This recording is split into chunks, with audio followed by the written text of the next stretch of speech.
रात के अंधेरे में घने जंगलों के बीच एक किला जलता दिखाई देता था और एक अकेला घोड़ा बिजली की रफ्तार से दौड़ता हुआ उस घोड़े पर बैठा था एक ऐसा योद्धा जिसका नाम सुनते ही मुगल फौजें कांप उठती थी। उसका लक्ष्य एक ही, स्वराज्य। लेकिन उस रात वह एक ऐसी जगह जा रहा था जहां उसका जीवित बचकर लौटना लगभग असंभव था। क्यों? क्योंकि रास्ते में मौत घात लगाए बैठी थी। 1630 शिवनेरी किला।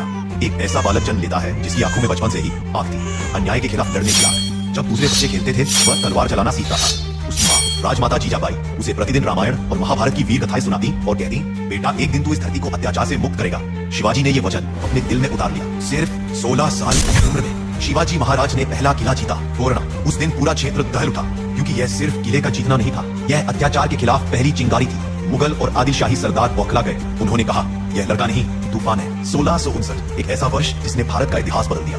अफजल खान, एक नाम जिसे सुनकर पर्वत भी कांप उठे, वह शिवाजी को धोखे से मारना चाहता था। उसने बुलावा भेजा, शांति की बात करनी है, और यह शांति नहीं कब्र खोदने का निमंत्रण था। शिवाजी समझ गए ये चाल है, लेकिन उन्होंने निर्णय लिया, मैं जाऊंगा पर अपनी शर्तों पर। दुनिया हैरान है क्योंकि यह मुलाकात दोनों में से किसी एक की मौत का फैसला करने वाली थी। काले बादलों ने आकाश को ढक रखा था, प्रतापगढ़ के जंगलों में हवा तक कांप रही थी। शिवाजी महाराज अकेले निकले और उनका विश्वास 1000 सैनिकों से भी अधिक शक्तिशाली था।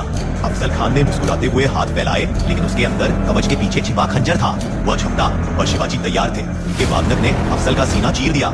कुछ ही क्षणों में जाल बिछाने वाला खुद जाल में फंस गया। प्रतापगढ़ गूंज उठा, छत्रपति शिवाजी महाराज की जय। अब मुगल सम्राट औरंगजेब क्रोधित हो चुका था। उसने कहा, यह मराठा कभी नहीं रुकेगा, इसे रोकना होगा। लेकिन शिवाजी रुकने वालों में से नहीं थे। उन्होंने गोरिल्ला युद्ध की ऐसी रणनीतियां अपनाई जो उस समय किसी सेना ने नहीं देखी थी। घने जंगल, पहाड़ी रास्ते, रात के हमले। मुगल चकित, स्तब्ध और भयभीत थे। 1674 रायगढ़ किला। ढोल नगाड़ों से दुर्ग गूंज उठा।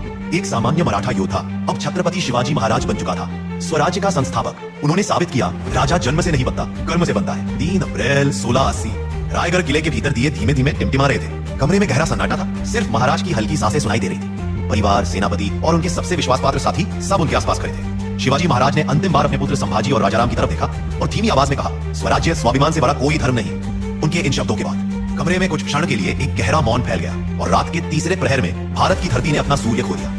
शिवाजी महाराज सिर्फ एक राजा नहीं थे, एक विचार थे। स्वाभिमान का विचार, स्वतंत्रता का विचार, अन्याय के खिलाफ खड़े होने का विचार। आज भी जब इतिहास के पन्ने पलटते हैं, एक नाम बिजली की तरह चमकता है, छत्रपति शिवाजी महाराज। क्योंकि वीर मरते नहीं, वे युगों युगों तक प्रेरणा बनकर जीवित रहते हैं।